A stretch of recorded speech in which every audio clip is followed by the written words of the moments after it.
Привет всем моим любимым феечкам цветочного ремесла, мои хорошие. Я для вас приготовила интересную идею.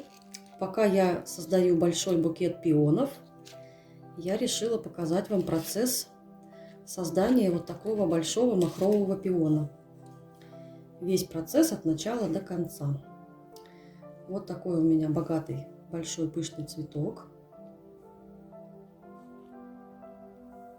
Сейчас все три покажу. Пока что у меня готово три.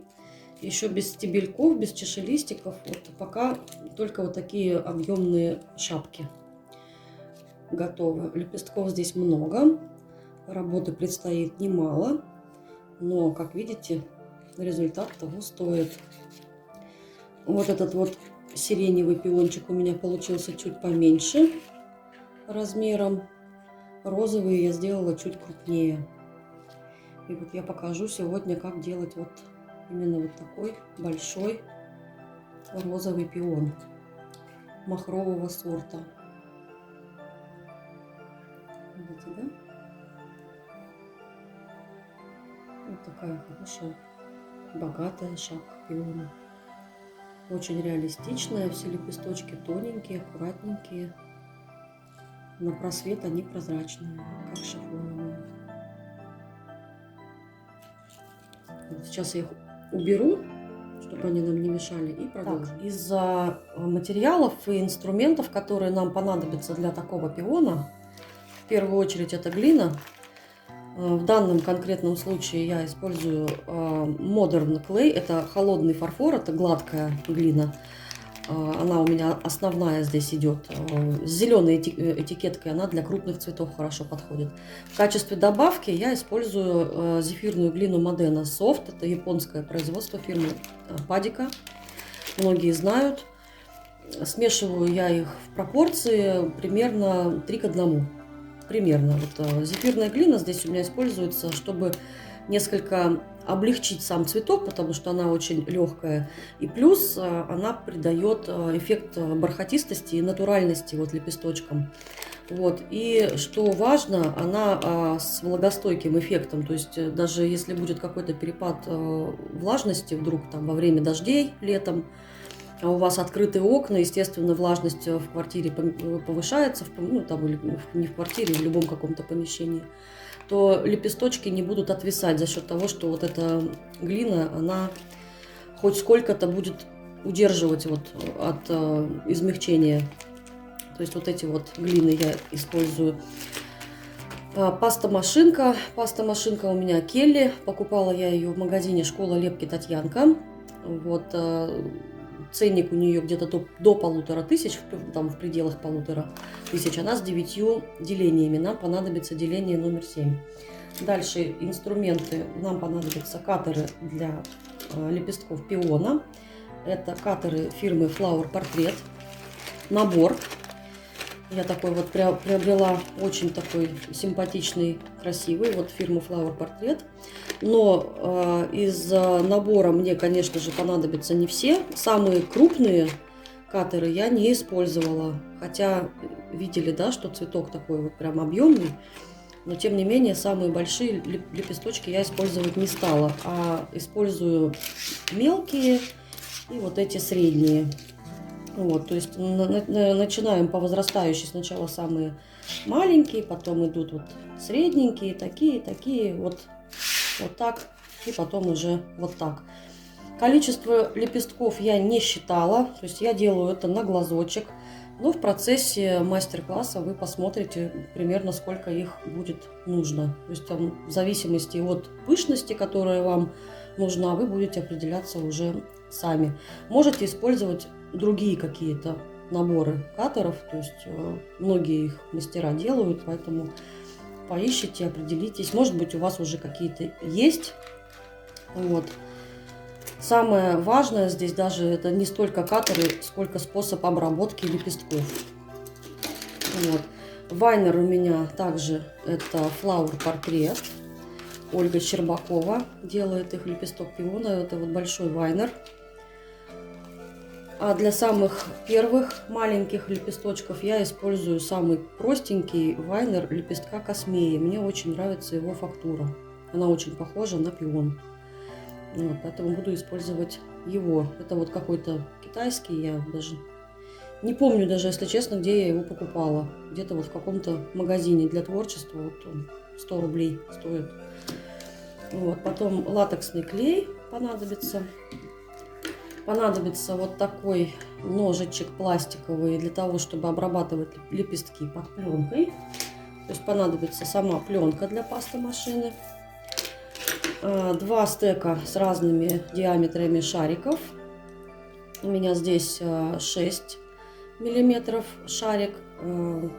Потом 9, по-моему, здесь миллиметров. И вот такой еще понадобится. Здесь, по-моему, 8, что ли, я вот даже сейчас, наверное, не подскажу. По-моему, 8, 6 и 9. Вот такие. Понадобятся ножницы с прямыми кончиками для того, чтобы обрабатывать тоже лепесточки. Вот. Салфетка, чтобы снимать лепестки с пленки, чтобы они немножко заветрились. И еще я использую большой лист бумаги для того, чтобы складывать лепесточки вот чуть-чуть, вот, чтобы они вот подсыхали, потом вот мы будем уже склеивать. Можно просто 2 вот таких больших салфетки использовать. В общем, там уже сами свое рабочее пространство обустраивайте, как вам удобно. Вот, все-таки это ваш будет творческий процесс, поэтому вот. Ну, по инструментам пока вроде все. Сейчас мы сделаем глину нежно-розового оттенка. У меня вот здесь остался кусочек, но этого на пион не хватит, потому что на пион примерно уходит минимум треть вот такой пачки. И плюс еще вот это добавляется. То есть довольно объемный кусок глины. Затратный это достаточно процесс, но пионы того стоит.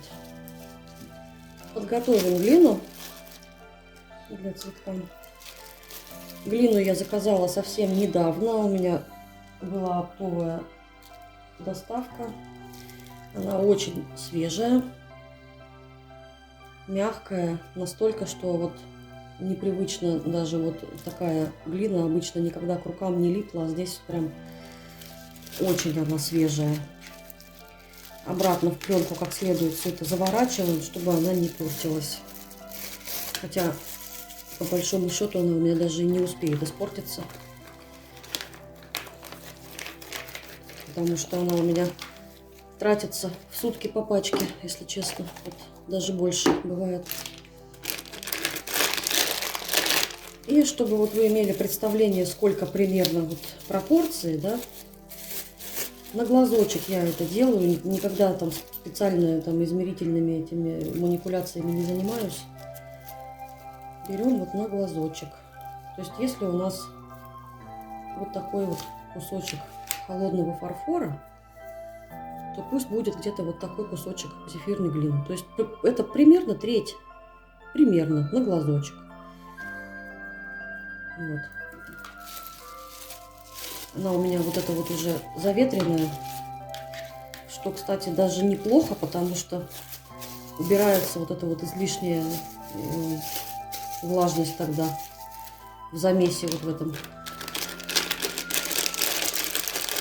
Тоже все это как следует убираю. Все это вот у меня такой вот пищевой контейнер.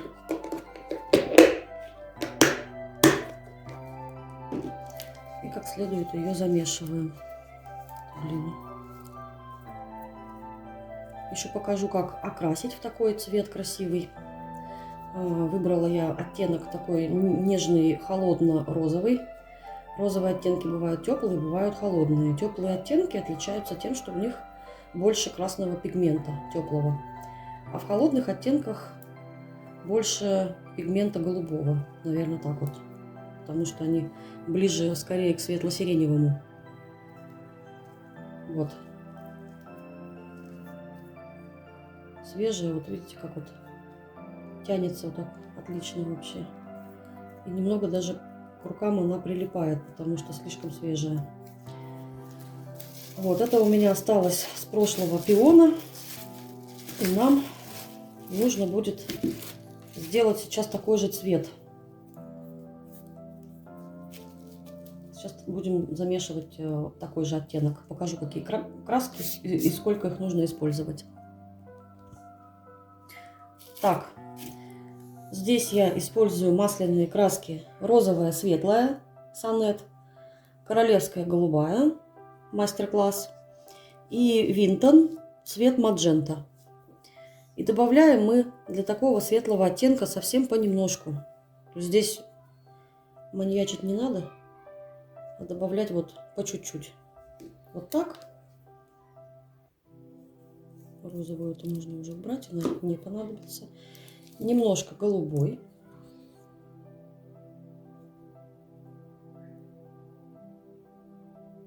Вот так достаточно будет. Очень красивый оттенок. Долго я за ним гонялась, за этим королевским голубым. Нашла у себя в городе, купила. Очень довольна этой краской. Божественно красивый оттенок. И мадженту мы добавляем примерно столько же, сколько розовый. Может быть, даже чуть-чуть побольше. Вот так. И все это мы замешиваем в глину.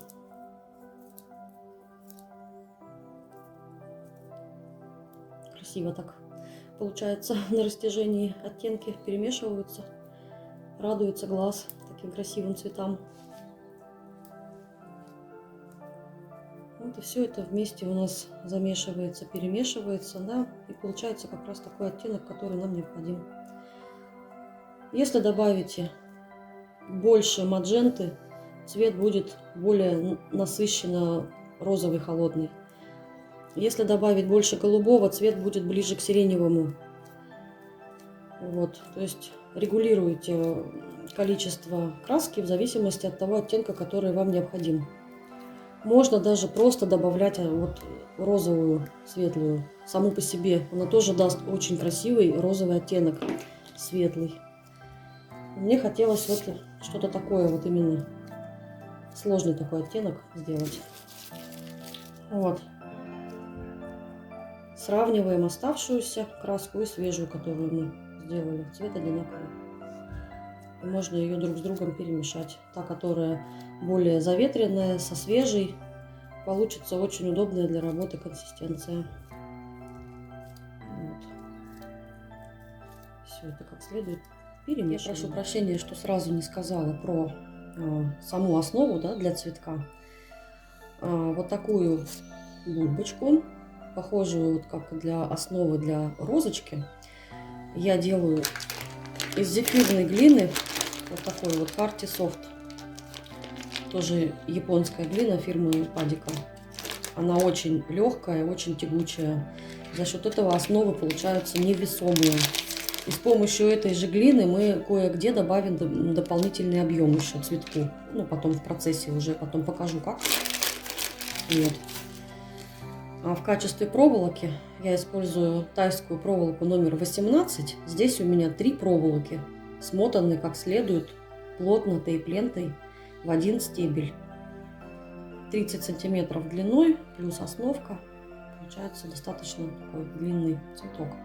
У меня планируется букет в вазоне. Он очень объемный, но невысокий, поэтому мне как раз вот такой длины будет достаточно. На кончике я делаю петельку, и в процессе, когда будем собирать букет, придумайте для себя какую-то установку, как-то вот, чтобы вешать его вот так вниз головой, потому что вот так ставить цветок будет нельзя вертикально, иначе все лепестки будут отпадать вниз, поэтому во время работы держать цветок нужно будет обязательно вот так, вниз головы. То есть 18-я проволока, 3 штуки здесь смотана тейп-лентой. И основа из зефирной глины, легкая. По размеру, по длине она у нас где-то 2,5 сантиметра она получается. А по ширине в самой широкой части 2 сантиметра. То есть 2 сантиметра на 2,5 по высоте, по ширине 2. Вот так. Вот такой вот формы. Вот. я себе вешаю прям вот под стекло на столе. Так, раз, и все, висит. Для самых первых лепестков небольших, ну, берем такой достаточно внушительный объем глины, большой такой кусочек. Вот так.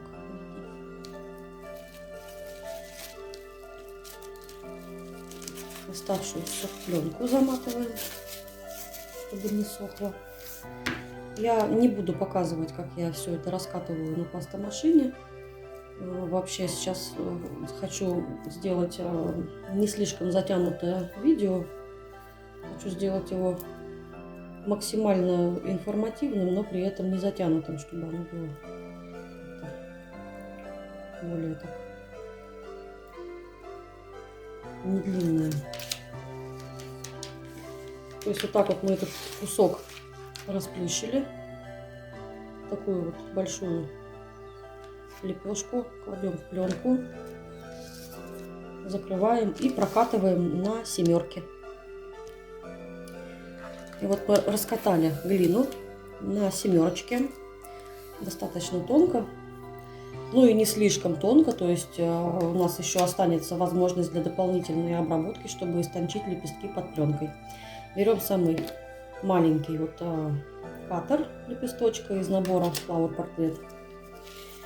И по всей длине вот этой пленки, то есть я никогда не считаю количество лепестков. Вот, например, вот так вот раскатали большой вот этот пласт по длине всей вот этой пленки. И вырезаем так, чтобы вот сколько влезет, максимально вот, чтобы они были так вот плотненько, чтобы как можно больше, чтобы этих лепестков сюда вошло. Вырезаем, то есть, чтобы удобно было вырезать, мы катер кладем на глину, прижимаем и немножко его покачиваем сверху вниз, чтобы вот вырезалось. И все равно же вот эти вот места, зубчики вот эти, они глиной залипают, поэтому периодически я хожу и эти катеры мою под водой старой зубной щеточкой. Вот детская у меня осталась вот от дочки, вот, и вот ей я мою.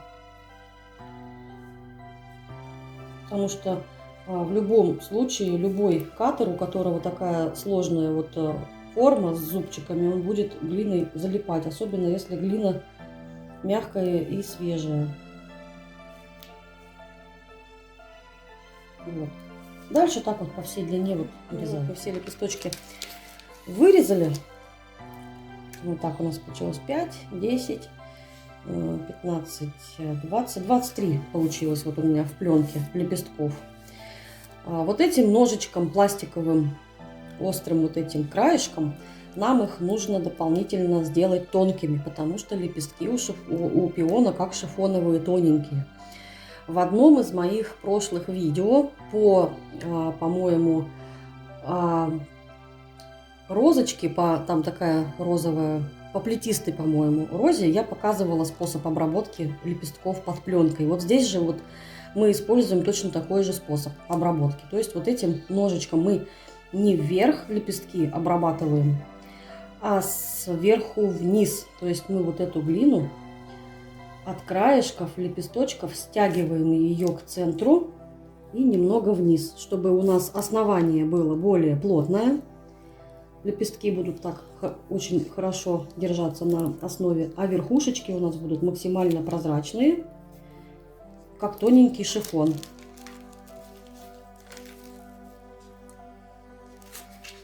Вот. Показываю еще один. То есть вот аккуратненько вот эти верхушечки вот мы вот так вот проскальзываем острием вот этим. Они немножко увеличиваются в размерах, нам это на руку. Я покажу еще один. И вот таким образом мы обрабатываем все лепестки. Теперь будет самое интересное. Это способ обработки лепестков. Способов обработки у нас будет несколько. То есть лепестки у нас будут не все одинаковые, статичные, они все будут разные. Разной степени загнутости, разной степени махровости. Вот так вот. Вот снимаем мы, значит, несколько лепестков на салфеточку, чтобы они немножечко заветрились. Снимаем быстро, но осторожно, чтобы их не порвать, потому что они тоненькие. Вот этим же ножичком кончик подцепляем и аккуратненько снимаем с пленки на салфетку. Вот таким вот образом.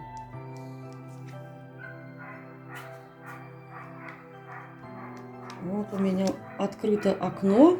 Прошу прощения за посторонние звуки. Очень жарко.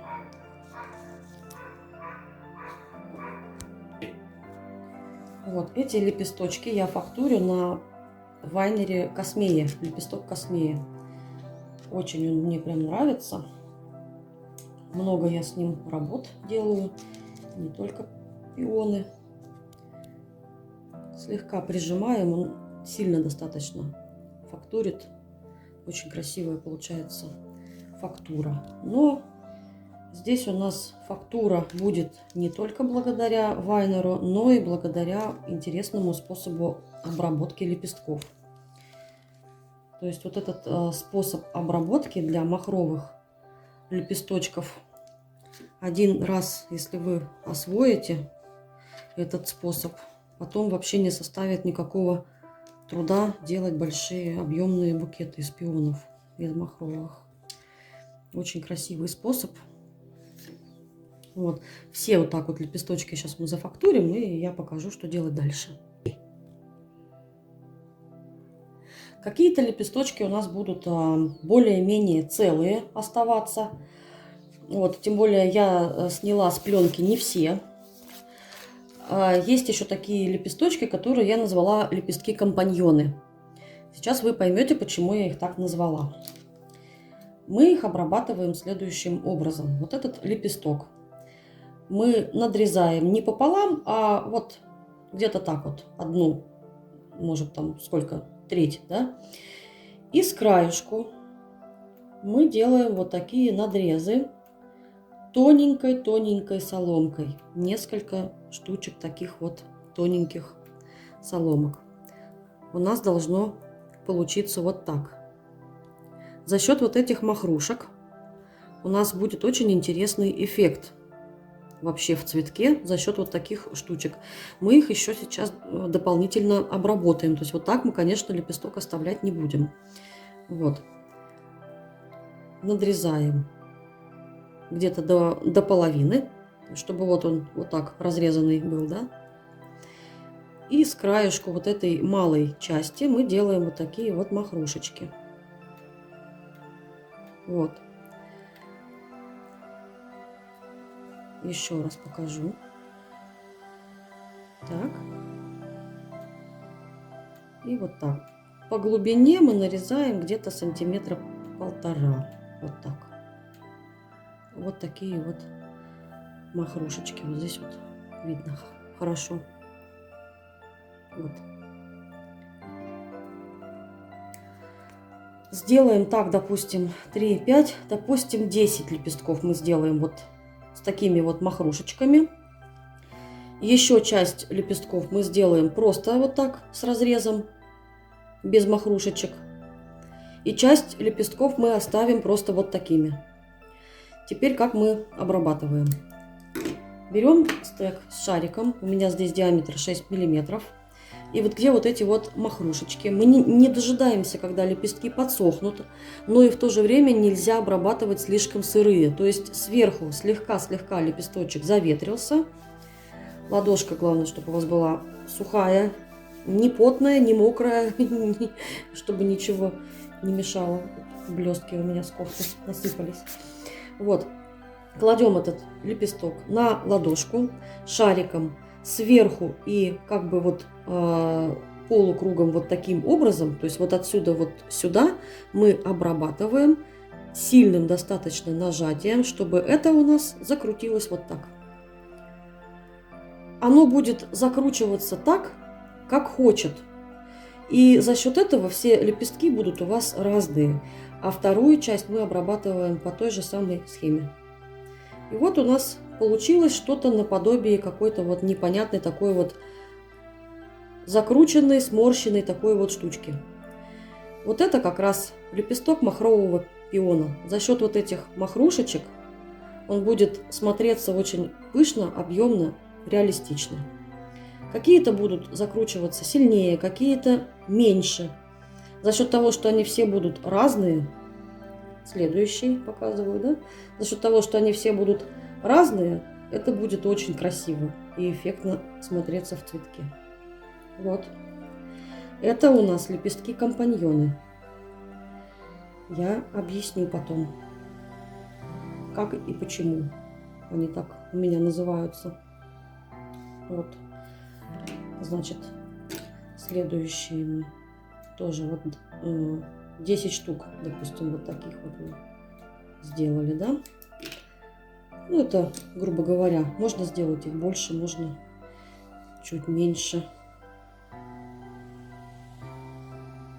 Вот. Вот такие лепесточки. Вот. 10 лепесточков у нас получилось с махрушечками. Это вот из самого маленького катера. 5 лепесточков у меня вот таких разрезанных с краю, да, вот не напополам, а чуть-чуть, вот как будто бы вот на треть.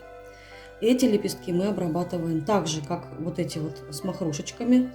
Это тоже лепесточки, так называемые компаньоны. Мы тоже так же вот закручиваем, то есть вот прокатываем немножко как бы вот здесь по краю сверху и уходим в бок, вот так. И у нас получается вот такая красивая форма изогнутая. Объем, то есть он получается максимально объемный такой лепесток. Показываю еще раз. Достаточно сильно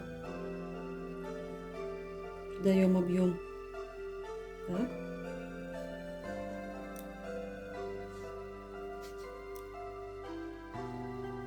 Какие-то загибаются очень сильно. Немного их можно подрасправить.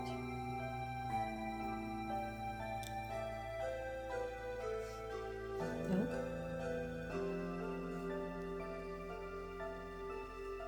И еще раз. И они все получаются разные. Те, которые лепесточки у нас просто ровные, мы обрабатываем точно так же, но сейчас мне их нужно будет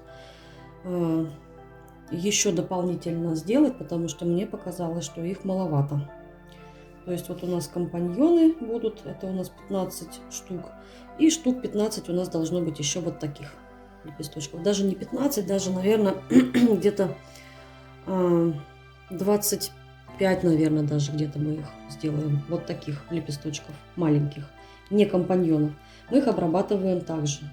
То есть прокатали с одного края и с другого, чтобы вот получилась вот такая интересная форма. А с обратной стороны у нас получается вот такой неравномерный объем. Очень красиво. Закручиваются вот как у настоящего махрового пиона. Еще раз покажу.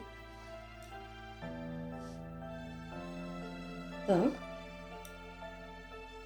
И вот так. Вот такая форма. Очень красивая.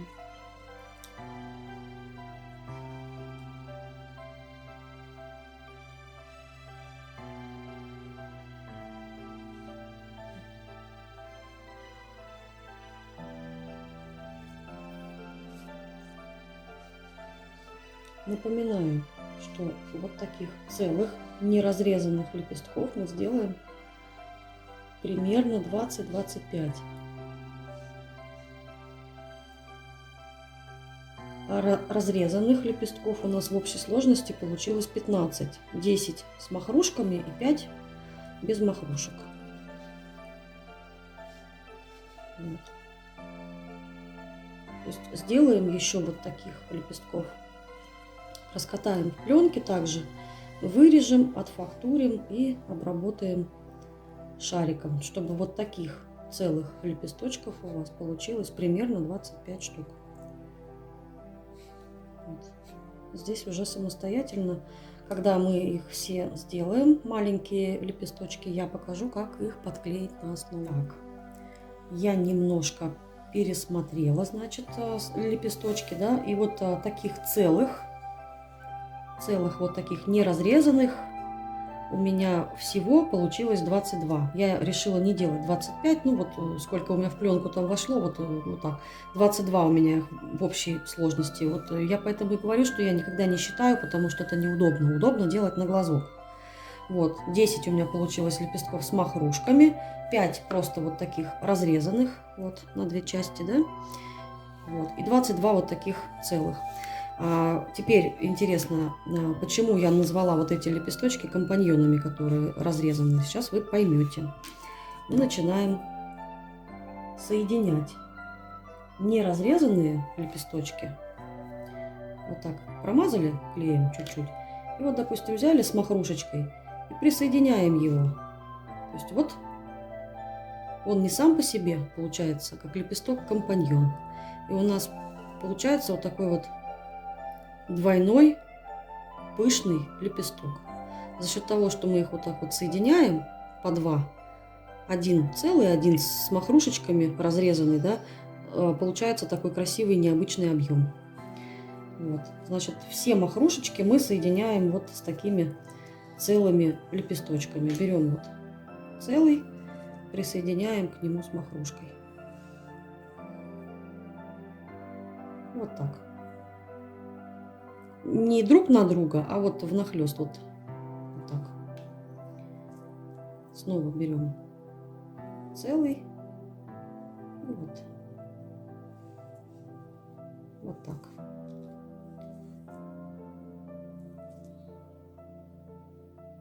Вот таким образом. И еще вот эти, которые просто у нас разрезаны на два, повдоль, да, вот. Мы их точно так же вот присоединяем к этим, к целым лепесточкам. Тоже получается объем, но уже без махрушечек. Просто красивый объем. То есть все вот эти компаньончики, вот эти лепесточки, мы соединяем их с целыми неразрезанными лепестками. И сколько вот у нас еще этих целых обычных вот таких останется, их просто будем приклеивать как самостоятельные лепестки, сами по себе. То есть поэтому они у меня так условно вот разделились на два типа: самостоятельные лепесточки, вот такие целые, да, и компаньоны, которые приклеиваются к самостоятельным лепесткам. То есть вот такие вот интересные придумала названия для них. Может, кстати, не одна я придумала, может, еще кто-то так их называет. Лепестки-партнеры или лепестки-компаньоны. Вот. Ну, для понимания процесса так удобно очень. Вот так вот мы, значит, их соединяем.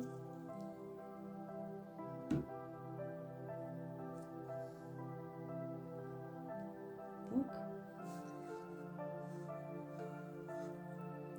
Они еще у нас не до конца вот просохшие. Их, кстати, и не надо до конца даже просушивать, потому что сердцевинку удобно формировать именно из невысохших лепестков, когда они еще не высохли. Вот. Вот столько у нас получилось двойных лепестков.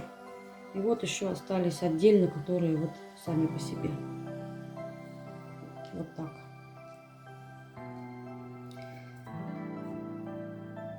Вот берем основу.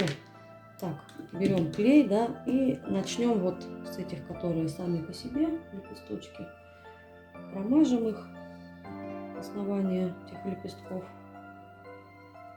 клеем. И сейчас сразу покажу, как их подклеить.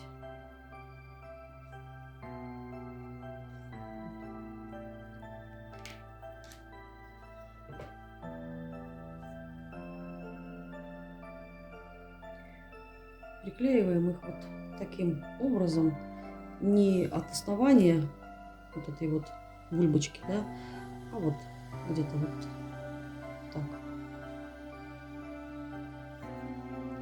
И стараемся приклеить так, чтобы закрыть чтобы вот не видно было, что у нас там тычинок, нету основы никакой там вот этой для тычинок. Я ничего этого не делала. У меня без этого, без тычинок. Значит, вот мы вклеиваем хаотично. Никакой здесь определенной закономерности нету. Подсматриваем, чтобы у нас здесь закрылось все. Прижимаем при необходимости.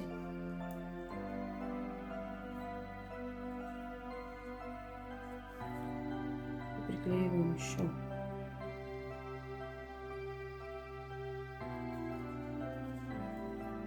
Главное, чтобы закрылась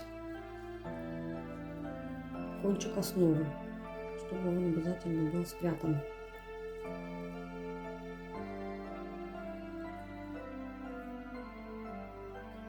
И примерно все это на одной высоте у нас происходит. Смотрим туда, вовнутрь, и прижимаем, прикрываем эти лепесточки, чтобы сформировать достаточно такую вот плотную основу. Вот, в принципе, все у меня там хорошо закрылось. Теперь можно начинать приклеивать вот эти двойные лепестки. Для этого мы их тоже смазываем клеем в основании, как следует.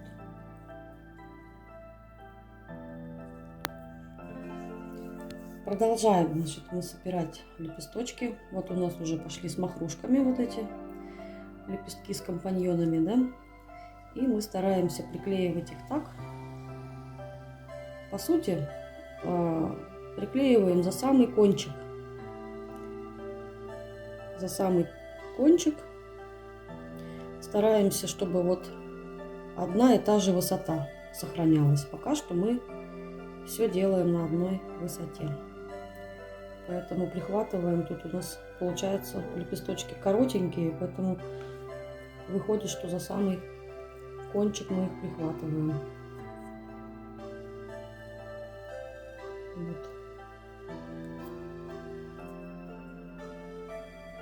Никакой здесь закономерности нету. Я еще раз повторяю, что лепестки мы приклеиваем там, где смотрим, где есть свободное пространство для лепестка.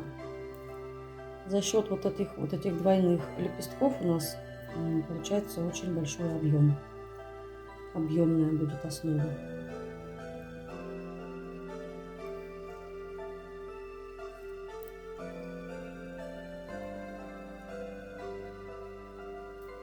Приклеиваем довольно быстро все, пока клей не засох.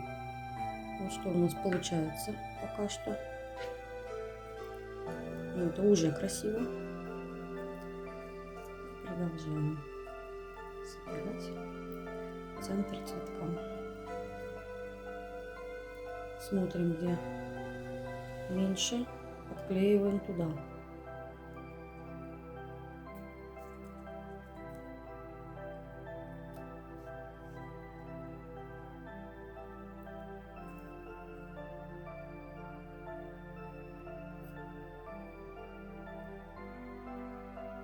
Получается такая большая пышная юбка.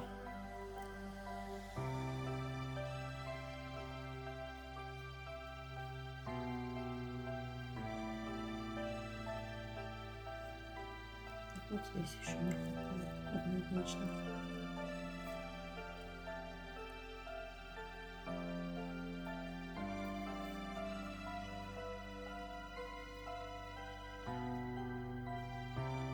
И вот друг на друга вот они у нас так вот приклеиваются. Вот у нас получается такая сердцевина. Теперь здесь нам нужно создать дополнительный объем. Вот здесь, чтобы начать приклеивать следующие лепестки.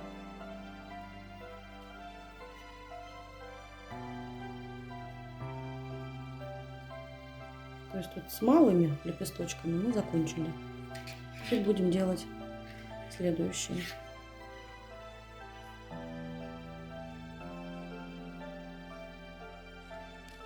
Вот.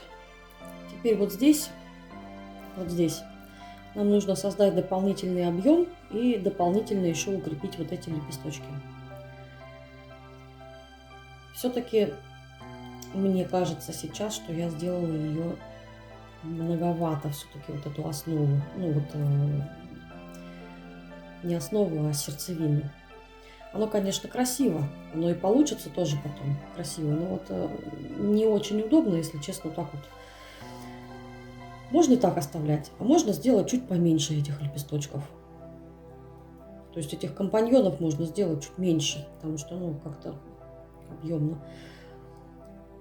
Можно и так.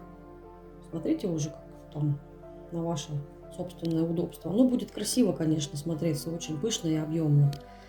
Но для удобства работы можно сделать чуть-чуть поменьше. То есть последний ряд можно было и не делать даже. Вот. Чтобы вот дополнительно сделать объем, я уже говорила, возьмите легкую зефирную глину. Это может быть Hearty Soft, может быть та же самая Modena Soft, с которой мы в лепестки, которую добавляли. Может быть какая-то другая зефирка, китайская зефирка, какая угодно, лишь бы это была легкая зефирная глина. Вот нам ее такое количество, где-то вот такой кусочек понадобится. Тоже на глазок все.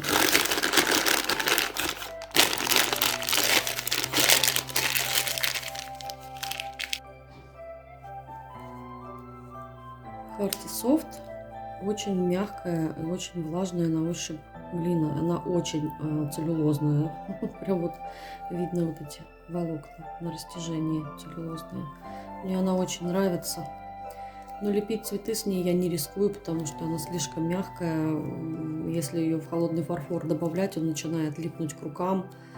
И все-таки он создает уж слишком бумажный эффект, поэтому я ее применяю в основном для ягодок, для каких-то таких вот основ для цветов. Она мне очень нравится в этом плане. Иногда, конечно, добавляю я ее в лепесточки тоже, но ее нужно очень небольшое количество. Не так, как Modena Soft. Она слишком уж бумажный эффект дает. Вот. А вообще по качеству она мне нравится очень. Вот сделали такую полосочку, промазали ее как следует клеем. Так. И теперь вот эту основу цветка мы наращиваем. Кладем эту полосочку вот прямо вот так вот на основании этих лепесточков. Огибаем. Создаем такую вот манжеточку.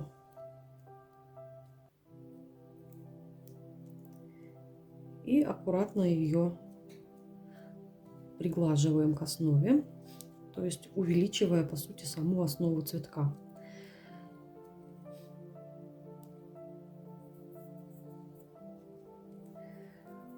Так. К лепесткам вообще вот можно прям посильнее ее туда вот придавить. У вас дополнительно закрепятся еще лепесточки, никуда они потом уже не сдвинутся, никуда они не денутся.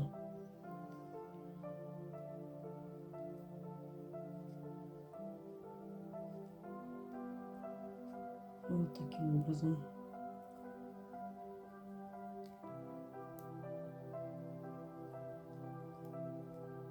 Видно ее не будет за счет дополнительных лепестков, которые мы будем дальше приклеивать, ничего не будет видно. То есть по большей части вам надо даже не сюда наращивать, да, вот здесь вот, чтобы она сюда выше не становилась, а чтобы она была объемнее вот в сторону. Вот. То есть, по сути, вот, что у нас должно получиться.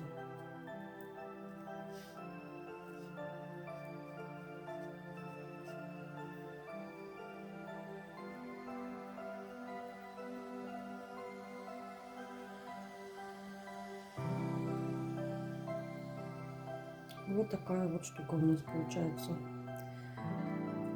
И сейчас, когда мы будем делать последующие лепестки, она немножечко подсохнет. Ну, окончательного высыхания я не дожидаюсь. У меня ничего никуда не съезжает, ничего никуда не сдвигается. Кто-то вот просушивает вот каждый слой лепестков. Я этого не делаю, мне это ни к чему. Наоборот, я люблю собрать полностью пион. И когда лепестки еще не полностью просохшие, я создаю им еще дополнительную раскрытость, вот такой вот объем. Цветок получается распустившийся за счет того, что я под лепесточки еще потом подсовываю ватку. И они еще больше так вот раскрываются, и сушу потом вот так вот вниз головой цветок. Получается очень красиво. Вот сейчас мы продолжим делать следующие лепестки. Снова раскатали глину в пленочке. Теперь мы берем катеры, которые более длинные и узкие.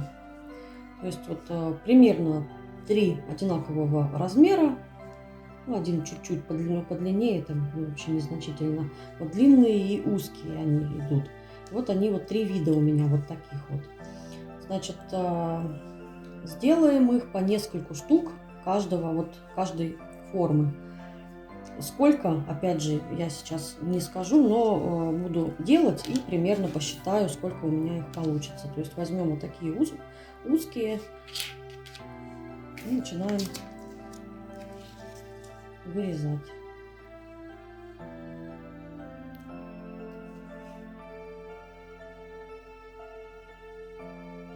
Стараемся вместить как можно больше лепестков вот в один пласт раскатанной глины.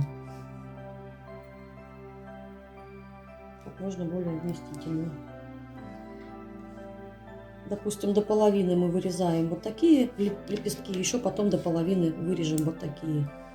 А потом уже будем делать вот такие. То есть где-то так вот. До половины вот эти, еще половину вот эти. Разные, чтобы они были. Потому что все одинаковые будет просто некрасиво. Ну вот мы, значит, все вырезали. И не забываем, что каждые лепесточки, каждый вид лепестков мы обрабатываем идентично, как первые мы обрабатывали. Сверху вниз мы глину стягиваем.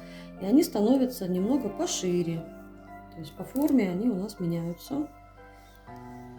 Это хорошо. Это красиво. Вот так мы их обрабатываем. Стягиваем глину вот к основанию лепестков. Вот и все лепестки я так вот обработала. Значит, также мы их выкладываем на салфеточку. Так. Так. Все остальные также вот выкладываем, фактурим, да. Ну, не все сразу, потому что если скорость работы у вас небольшая, то лучше по несколько штук делать. Потому что если они подсохнут, то обработать шариком их уже будет проблематично. Они красиво не завьются так, как нам надо. То есть вот мы обработали, пусть они заветрятся, эти лепесточки, буквально там 1 минуту. Вот. А пока что мы обработаем, допустим, вот эту вот половину, вот такой вид лепесточков. Да? Вот, значит, вот этот тип лепесточков, которые узенькие, длинненькие у нас, обрабатываем мы их тоже по-разному. То есть часть мы нарезаем, допустим, вот так. Можно даже здесь кончик немножко так скруглить, да, чтобы вот такой разрезной такой вот получился. Несколько, вот, допустим, мы сделаем вот так. Немножко этот кончик скругляем. Вот так. Несколько штук мы так сделаем. Скруглить немножко эти кончики.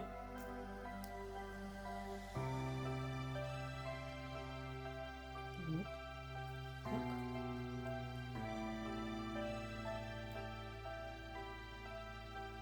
Вот так.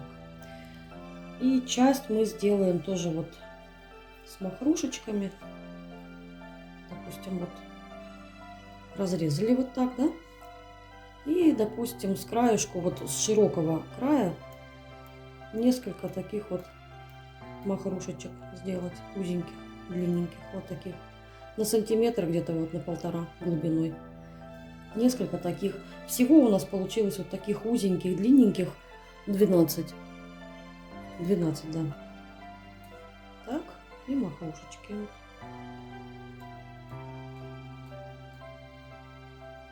Вот.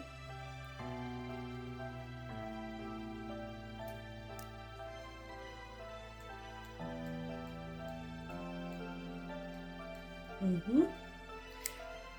Вот. То есть понятно, да, что какие-то мы разрезаем вот так, модифицируем их, чтобы они как-то смотрелись поинтереснее, вот такие вот формы. А какие-то получаются вот у нас такие вот с махрушечками. Вот. И так вот делаем, допустим, 5 штук, пусть будет вот таких разрезанных, остальные с махрушечками.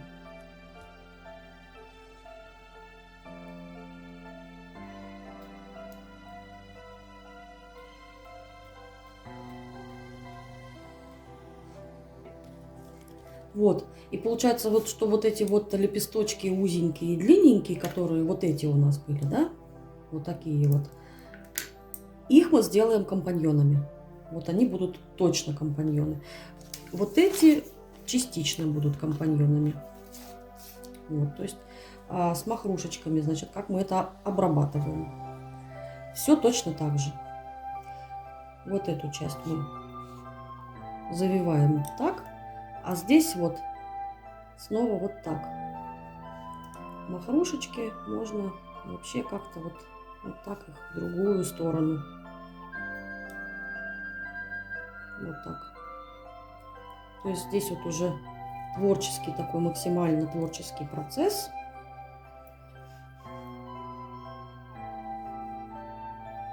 Вот так сделали объем. Вот куда загнулась, туда загнулась. Вот уже бог с ней.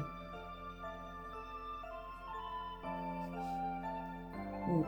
Пусть будут вот такие узкие, длинные. А вот эти, которые разрезаны просто вот так, вот без махрушек, все точно так же. То есть мы всегда придаем примерно один и тот же объем. Но каждый раз они по-разному завиваются, поэтому все получаются разные. Вот. Так. Вот так. Можно 2 раза, можно 3 раза прокатать.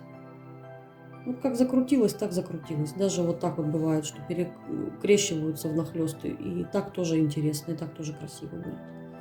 Чтобы они все были разные. Вот с махрушками еще вот покажу разочек.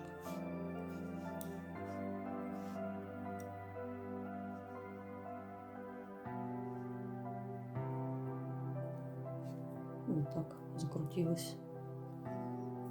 Так вот все обрабатываем. Я сняла с пленки оставшиеся лепестки. Это те, которые были вот эти. Вот с этого катера. Также я все это отфактурила. Все еще на маленьком вайнере, вот этом космее. Часть лепесточков мы сделаем, разрежем просто немножко повдоль. Так, слегка. На глубину где-то, может быть, сантиметра 1,5-2. Часть будет у нас таких. Оставшиеся мы оставим как есть, целые. И вот те, которые разрезаны на 2, все точно так же, по той же самой технологии. Вот так.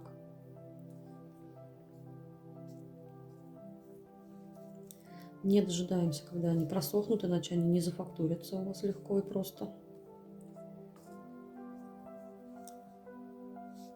Так. Так. И те, которые целые, точно так же вот от центра прокатываем по краю. И немножко можно расправить. Вот получаются такие вот интересные тоже формы. Все вот эти изгибы в конечном итоге, когда все это будет вместе собрано, все это создаст махровый эффект.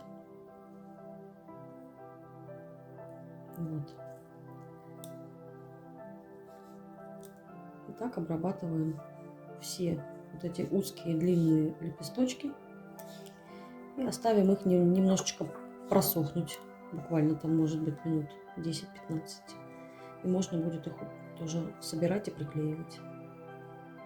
Обрабатывать. Пока вот эти узенькие, длинненькие лепесточки у нас подсыхают, с махрушечками вот эти вот разрезанные на две части, и вот эти вот целые узенькие и длинные мы сделаем еще вот таких. То есть чуть-чуть подлиннее и чуть-чуть пошире они будут. Вот. И вот к вот этим вот лепесточкам мы будем уже вот эти вот компаньоны приклеивать. Вот. И таких нам надо сделать побольше, чтобы создать объем. Вот.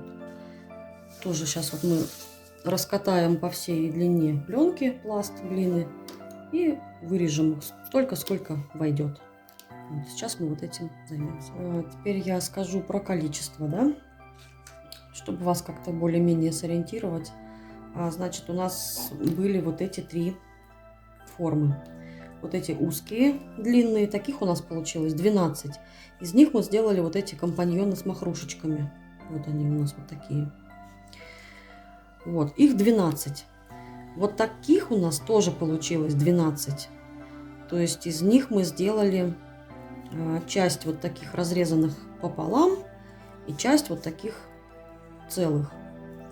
Вот, пока они у нас сохнут, то есть 12 таких и 12 вот таких вот они лежат, вот здесь вот они 24 штучки вот на бумажке они у меня сохнут. Пока они сохнут, я вырезала вот такие лепесточки, они чуть-чуть длиннее, чуть-чуть пошире, да, их получилось у меня в пленке ровно 20. Вот, то есть пока так. И сейчас я их обработала также в пленке, они увеличились немного вот по ширине и по длине в размерах, это хорошо. Точно так же вытаскиваем их на салфеточку и фактурим все еще на маленьком лайнере. Дальше я покажу, как их обработать шариком. Вот, значит, эти лепесточки мы зафактурили. С какого достану-то? Чтобы он с вот этого вот катера зафактурили. Точно так же их обрабатываем. Мы их не будем разрезать, мы оставим их целые. Точно так же их обрабатываем. Вот. По поводу вайнера вот еще хочу уточнить. Вот не обращайте внимания, что он маленький, да, вот лепестки намного длиннее его.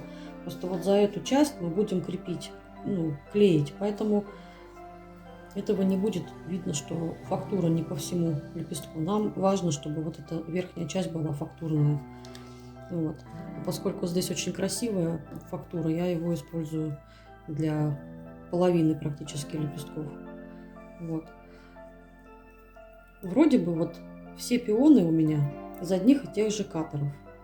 Но за счет того, что лепестки фактурятся по-разному, и каждый раз у меня все это творческий процесс по-разному происходит, они все получаются разные, похожие друг на друга, но тем не менее каждый пион уникален, индивидуален. Вот. Если вы нажмете сильнее, то оно и закрутится сильнее.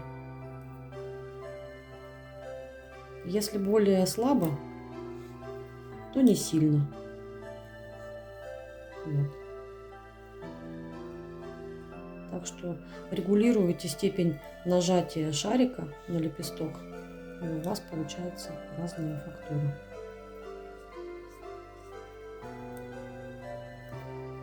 Вот так обрабатываем все 20 у меня таких лепесточков получилось, все 20 штук так. Вот. Нам нужно создать теперь объемные лепесточки, вот из тех, которые чуть-чуть подлиннее, и вот эти узкие, которые мы сделали компаньонами, да, вот их надо соединить теперь с вот этими лепесточками.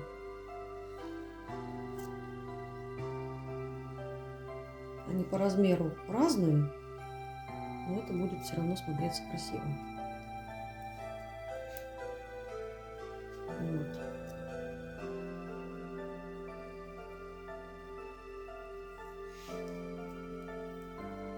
Делаем вот такие вот двойные лепесточки.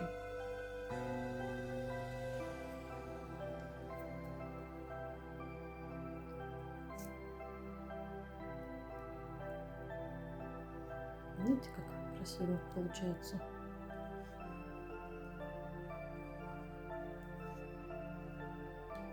Вот. Такие вот объемные.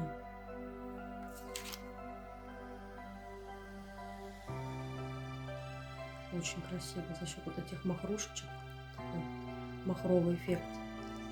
Здорово это все будет потом смотреться в цветке. Друг с другом все это будет переплетаться. Если сильно вот он короче, отклейте его чуть повыше.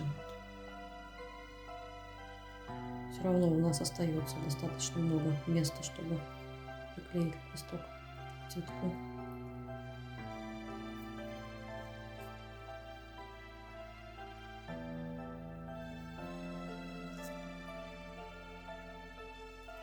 Какие-то лепесточки можно оставить без пары, без вот этих компаньонов. И приклеить их просто по отдельности. То есть не обязательно их делать все вот такие двойные.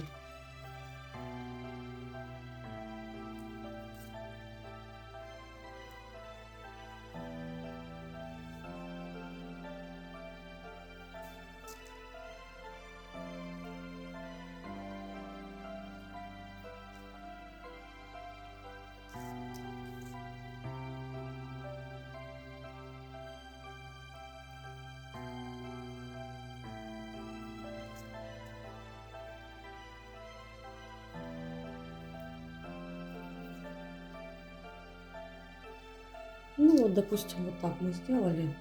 А оставшиеся вот эти маленькие и которые побольше, мы их просто приклеим сами по себе. Вот. А двойными уже создадим дополнительный объем. Вот сейчас можно будет начать их уже приклеивать. И начнем мы с вот этих маленьких лепесточков.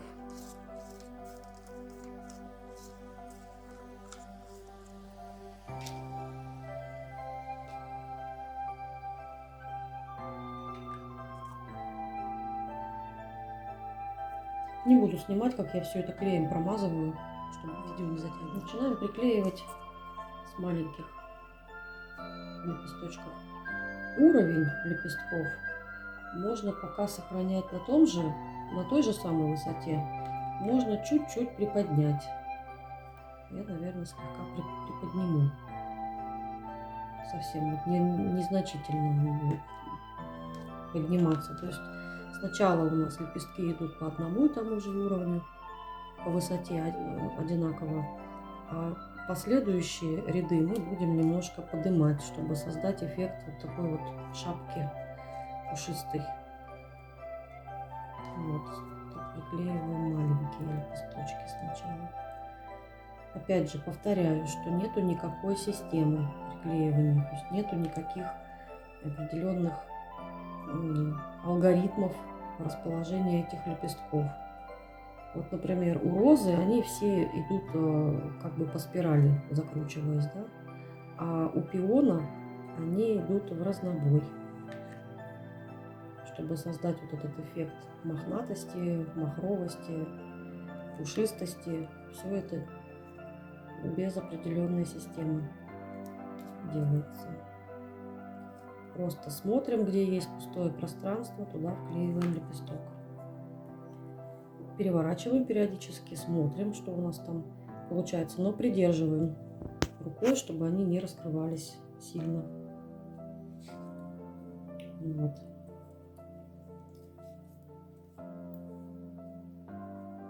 Пока вот так получается. Сейчас мы промажем клеем лепестки, которые у нас без пары. Вот эти. У меня без пары получилось вот 6 штук. 6 штук без пары. Раз, два, три. 7 штук у меня получилось без пары. 7 штук. Промазываем клеем. И компаньоны тоже вот эти все вот двойные тоже промазываем клеем. Продолжаем более крупные лепесточки.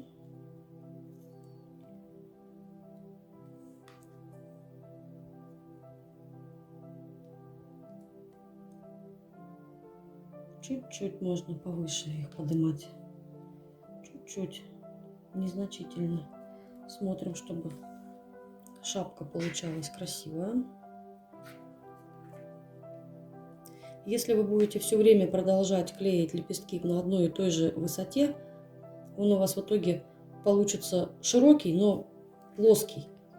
А нам нужно сделать, чтобы он вот отсюда вот так вот полукругом уходил потом вот к основанию. Ну вот такой вот формы. И приклеиваем лепестки, держа цветок вниз головой. Иначе все это будет раскрываться, распадаться, отклеиваться. Будет некрасиво. Смотрим, где нам чего не хватает. Вроде пока все нормально. Пока что все нормально. Так, теперь мы придаем еще больший объем за счет двойных лепестков. Смотрим, куда мы их будем клеить. Так.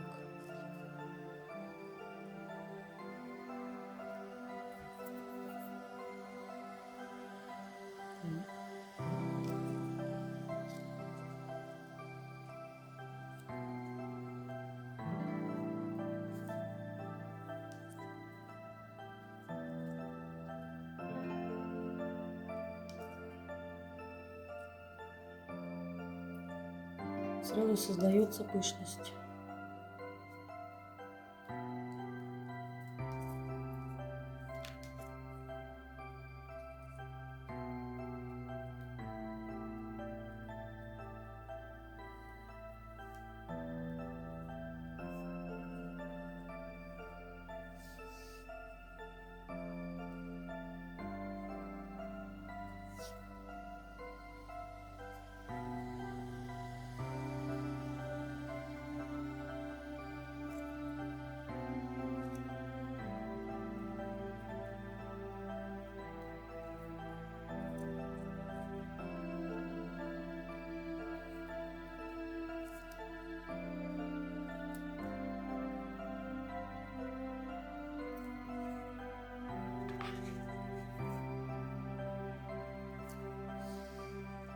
Очень красивый объем получается.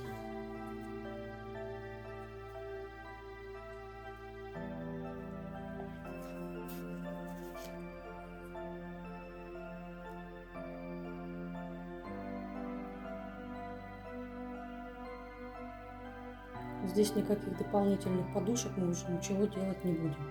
Уже просто будем переходить на более крупный кадр. Сейчас у нас будет уже вот этот более длинный, более широкий.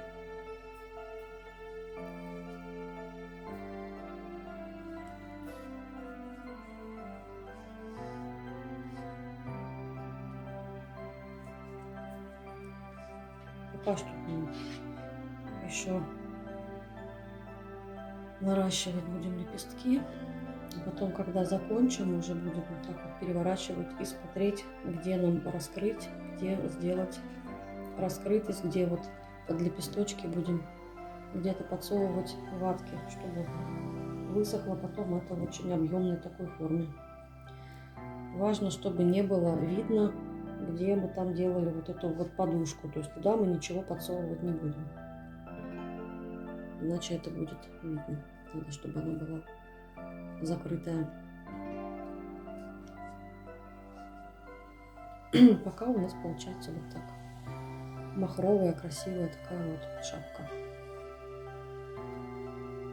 Продолжаем делать более крупные лепестки.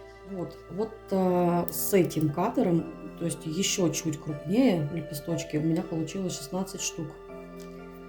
16. То есть вы по ходу видео можете там себе как-то выписывать, да, сколько каких лепестков, и в конечном итоге, вот в конце видео я посчитаю, сколько вообще лепестков ушло у меня на этот данный пион. Здесь очень быстренько, пока лепесточки не подсохли, несколько штучек выборочно мы тоже немного модифицируем, потому что вот оставлять все вот так, ну, это как-то скучно, мне кажется. Поэтому какие-то мы, допустим, сделаем тоже вот с махрушками, допустим, разрезали так и немного вот по краю вот таких вот махрушечек добавили. Буквально штучек 5 вот таких мы сделаем модифицированных. Вот так. Допустим, здесь разрежем. Так. Вот такие штучки, чтобы получились. Вот здесь немного можно подровнять.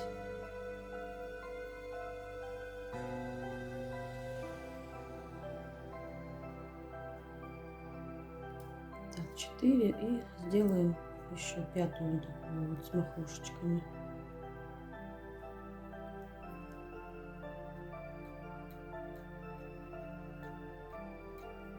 Угу.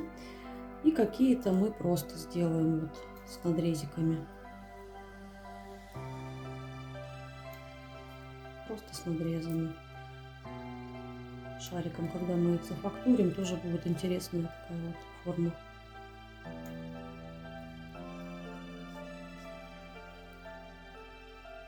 Так достаточно.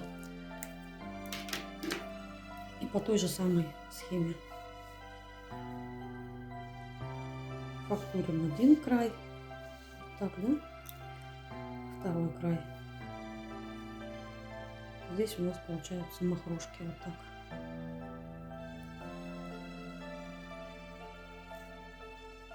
Здесь у нас с другой стороны махрушки получились. Этот край обрабатываем. Вот так. Что-то такое вот у нас получается. Так. И так. Это все еще мы используем самый небольшой вот этот диаметр 6 миллиметров шарик. Те, которые просто разрезанные без махрушек, мы точно так же все идентично. Идентично все это у нас на ладошке фактурится. И те, которые не разрезанные, точно так же мы обрабатываем шариком. Вот, чтобы такая форма получалась. И мы не будем их склеивать друг с другом, мы их просто приклеим как самостоятельные лепестки, без напарников, без вот этих компаньонов. Вот. Обрабатываем так все лепесточки, подсушиваем немножко. Пока вот эти лепесточки, 16 штук у нас подсыхают, мы тем временем вырезала я вот такой размер, побольше уже. Это у нас предпоследний размер лепестков. Вот. А последние у нас будут уже вот эти вот завершающие большие лепестки. Их будет немного. А вот этих мы сейчас посмотрим. Пока что я их сделала 15. И будем смотреть потом, ну, нужно ли нам будет добавлять или хватит. Эти лепестки также мы обрабатываем сверху. Снизу практически не трогаем, чтобы оставить их потолще. То есть стараемся, наоборот, глину туда стянуть к основанию, чтобы сделать его более прочным и толстым. Вот. Обрабатываем. Все показывать не буду, иначе у нас будет бесконечное длинное видео. И вот эти лепесточки мы уже будем фактурить на большом вайнере от Flower Portrait.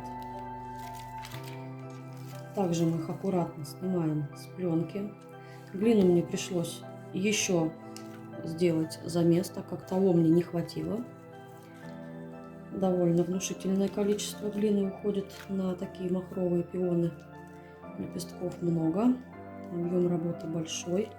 Мы уже сделали большую часть. Нужно дать им немножко подзаветриться, но я покажу сразу. Немножечко так вот это подзаветрились. И мы вот прикладываем к вайнеру осторожно. второй частью сильно не прижимаем, чтобы не порвать тонкую глину. Вот, все, достаточно. И аккуратненько снимаем с вайнера. Получается довольно красивая фактура натурального пиона. Также вот мы оставляем подсыхать. И так вот мы обрабатываем сейчас в вайнере все лепестки. Дальше я покажу, что с ними делать будем в дальнейшем. Вот мы сделали такие лепесточки предпоследнего размера. Довольно они такие большие уже, широкие. Мы их тоже кое-какие модифицируем, какие-то оставим такие, как вот они есть изначально. Что можно с ними придумать? Можно, допустим, сделать вот такие формы. Сделать их можно двойными, например, вот разрезанные вот так. Можно какие-то сделать, допустим, посерединке мы немного вот модифицируем вот так, двойную такую делаем, и сбоку сделать махрушки. Ну вот так. Какие-то можно оставить вот так, как есть. А фактурим мы уже шариком побольше. То есть у нас до этого был 6 миллиметров, а этот, наверное, 9, наверное, миллиметров. Или нет, или 8. Я даже затрудняюсь сказать. Этот 9 миллиметров у нас, а этот у нас получается 12 миллиметров. Вот, то есть сначала у нас было 6, потом 9 миллиметров. Вот, ну как раз берем, значит, вот этот побольше шарик. И все то же самое.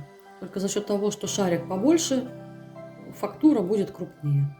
Не такая мелкая, как была на предыдущих лепестках. Вот так. Те, которые с махрушечками, точно так же фактурятся.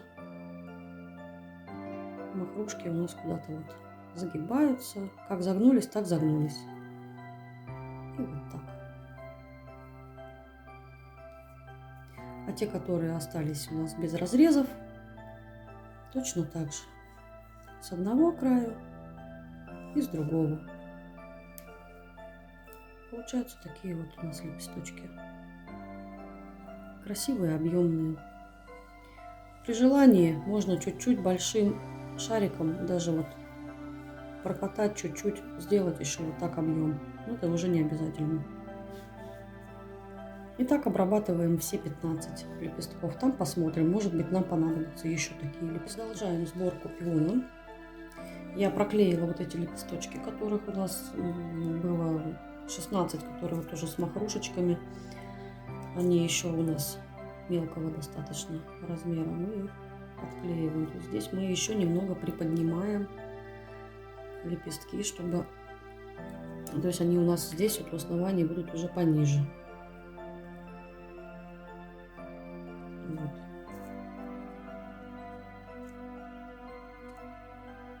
Отклеиваем их.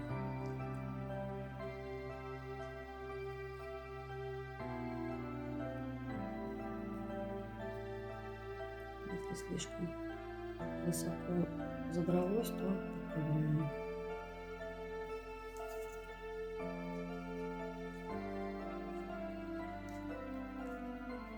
Никаких дополнительных подушек я уже здесь не создаю.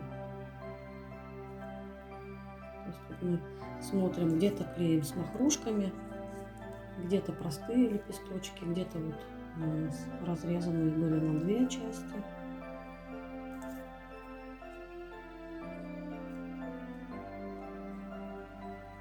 Создаем объем.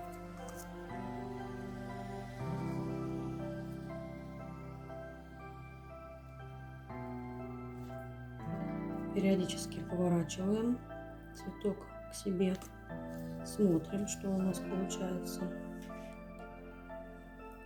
Представляем, как оно будет раскрываться, насколько еще нужно создавать объем. Мы уже идем к завершению, по сути.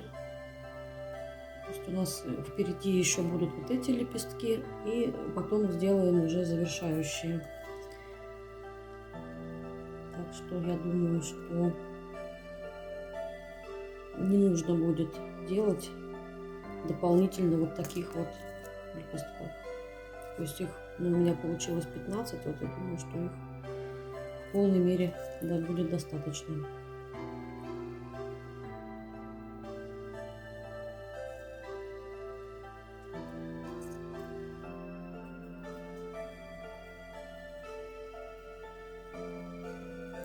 Здесь еще пока все это некрасиво, но она потом закроется последующими лепестками, так что не страшно, что здесь у нас это все вот так, в таком неглиже. Смотрим, где не хватает, подклеиваем туда, поворачиваем, смотрим. Получается у нас шапка такая вот уходящая плавно вниз. Полукругленькая такая красивая шапочка. Получается. Нижние лепестки у нас раскроются. Будет это все очень объемно и красиво. Очень пышная и богатая сердцевина у нас получается за счет того, что мелких лепестков мы сделали много. Больше, чем в предыдущих моих пионах. Здесь у нас прям вот объем, большой объем. Будет очень роскошный пион в конечном счете за счет вот этого объема. То есть у нас получается натуральный махровый сорт. Я бы даже сказала, что очень махровый. Это вот для любителей вот такой вот мега пышности.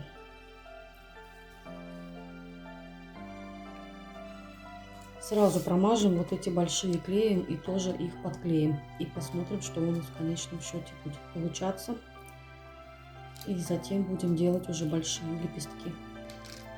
Продолжаем собирать шапку пионовую.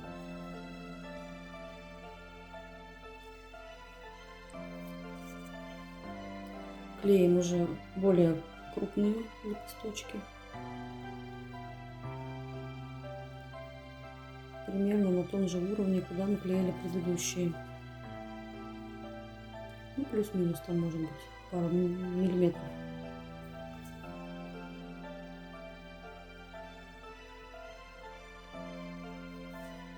Очень объемный пион получается. Просто очень-очень-очень объемный. Мне очень нравятся такие цветы. Пышные, богатые.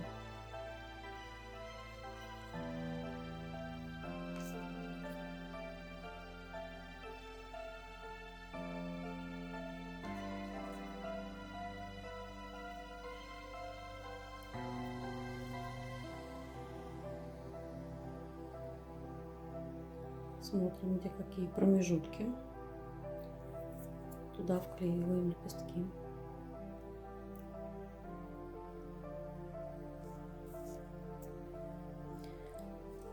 Переворачиваем периодически, смотрим, насколько еще нужно увеличить объем.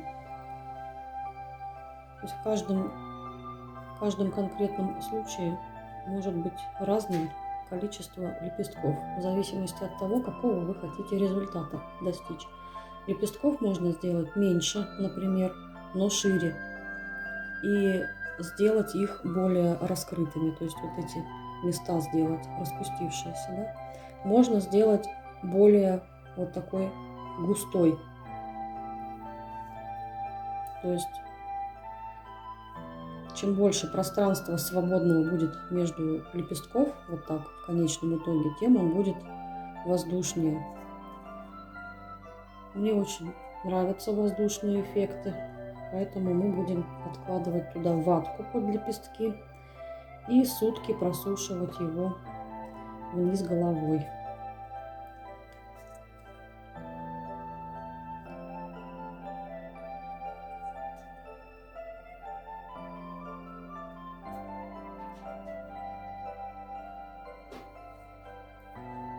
периодически посматривайте, что у вас получается.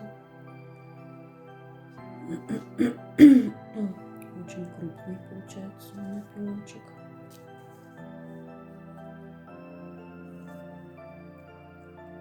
Очень важно его потом просушить как следует. То есть сутки это минимум. Можно даже дольше. То есть можно 2 дня даже до суток просушивать, прежде чем его ставить потом вертикально. Вот. Получается у нас это вот так. Оно раскроется, конечно, вот эти вот места все раскроются. И нам осталось, по сути, добавить завершающие лепестки. И это будет очень-очень-очень красиво. Завершающие лепесточки мы будем прямо к самой проволоке крепить. По размеру они как раз подходят. И сделаем мы их всего 5 штук. Только 5 штучек.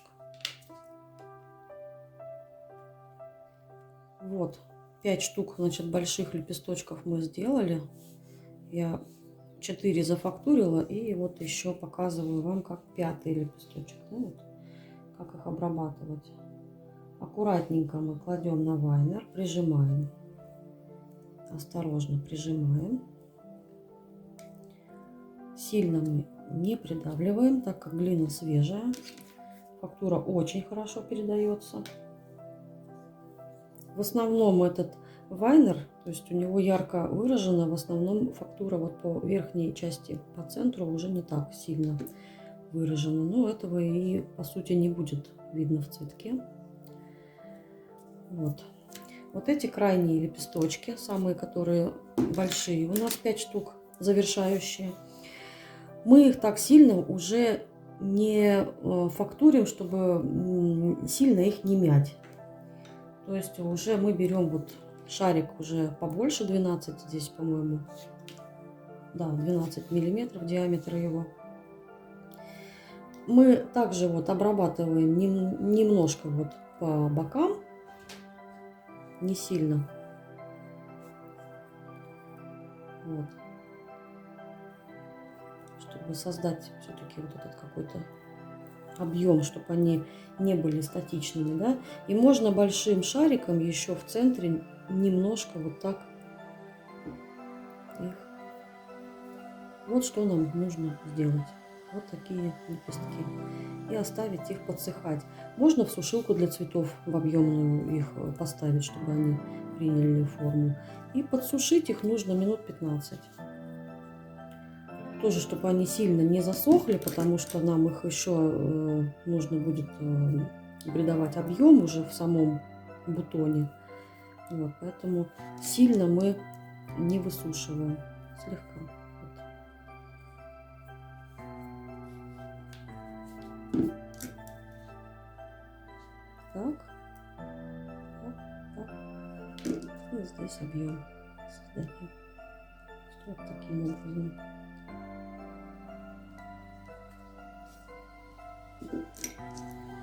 Последний лепесточек. Большие, красивые, завершающие лепестки. Все, вот так вот мы оставляем их подсохнуть. Если сушите на ровной поверхности, на салфетке, то периодически их стеком нужно подрабатывать, чтобы вот они плоские, чтобы они не были. Вот я покажу, как мы их сюда подклеим. И завершающие штрихи с цветком тоже покажу, что нужно будет сделать. Нам осталось теперь приклеить вот эти 5 крайних лепесточков. Так. Подклеиваем мы их равномерно по кругу. Так, куда бы первый? Подклеиваем к основанию. То есть закрываем вот эту всю основу оставшуюся. Приклеили.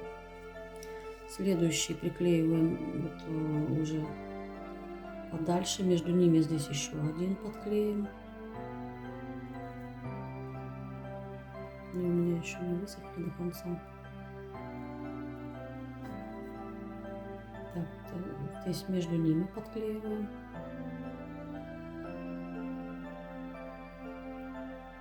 ровненько. И последние два в оставшиеся промежутки.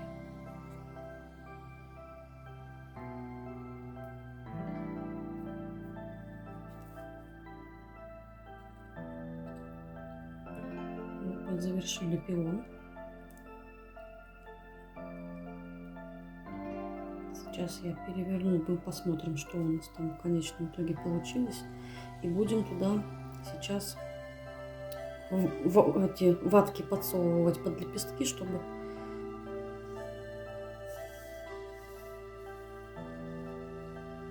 вот, лепесточки будут у нас вот так раскрываться.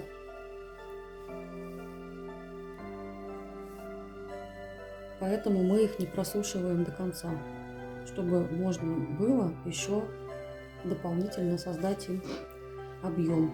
Посмотрите, какая богатая, красивая шапка пиона у нас получилась. Просто вот невероятный объемный цветок. Очень красивый и очень эффектный. Нижние лепестки мы раскроем так, чтобы он был максимально вот распустившийся.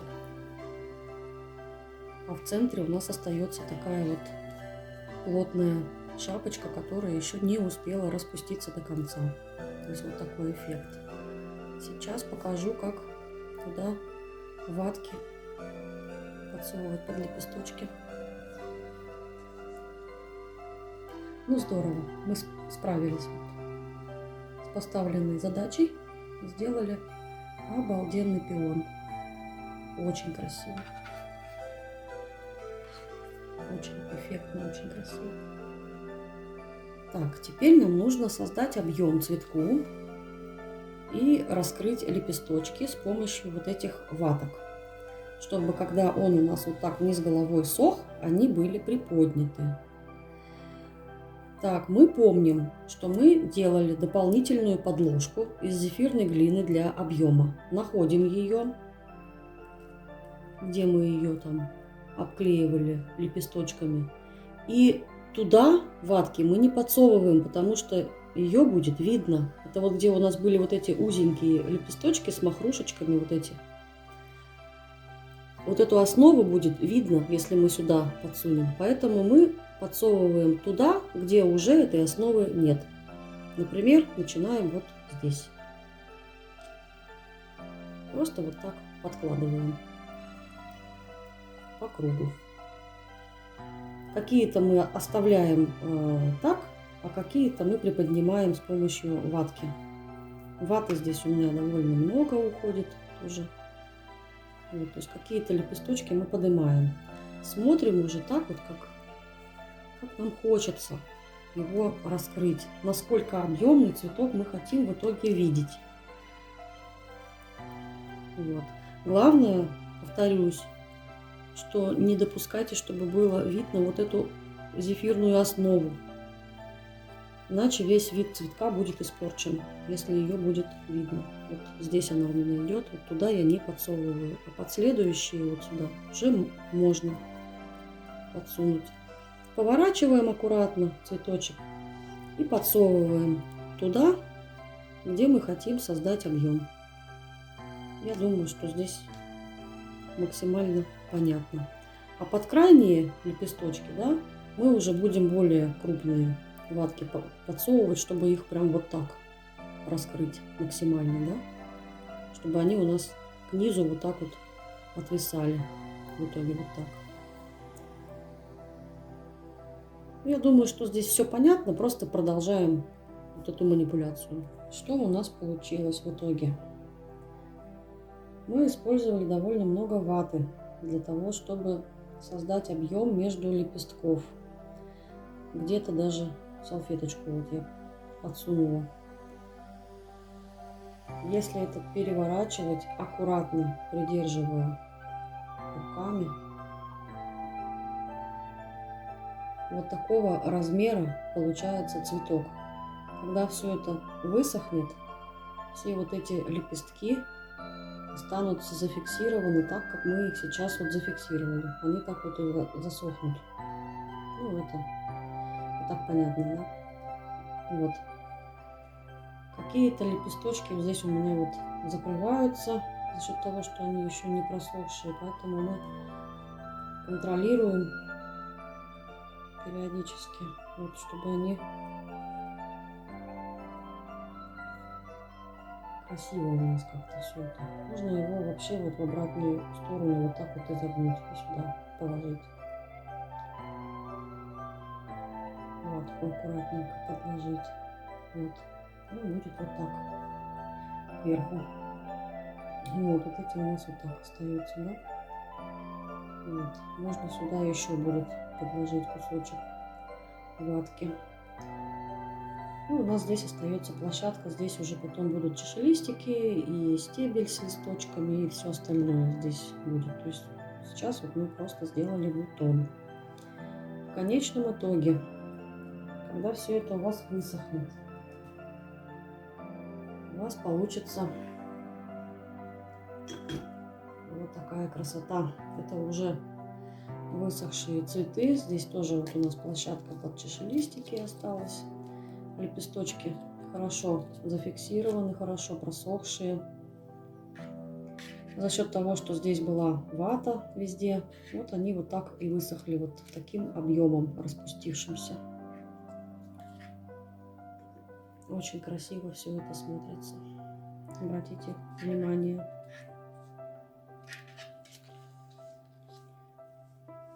Пышные богатые шапки пионов.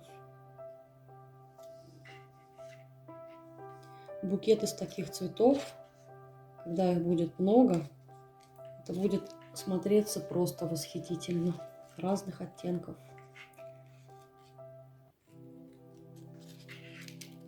Я надеюсь, что вам понравилось видео, что оно было информативно, что оно было понятно, что у вас не останется никаких вопросов лишних, дополнительных. Надеюсь, что все доступно, что вам понравится. Спасибо за внимание. Подписывайтесь на мой канал. У меня будет впереди еще много интересного по созданию цветов. Буду рада вашим оценкам, вашим комментариям. Всем спасибо. Пока-пока.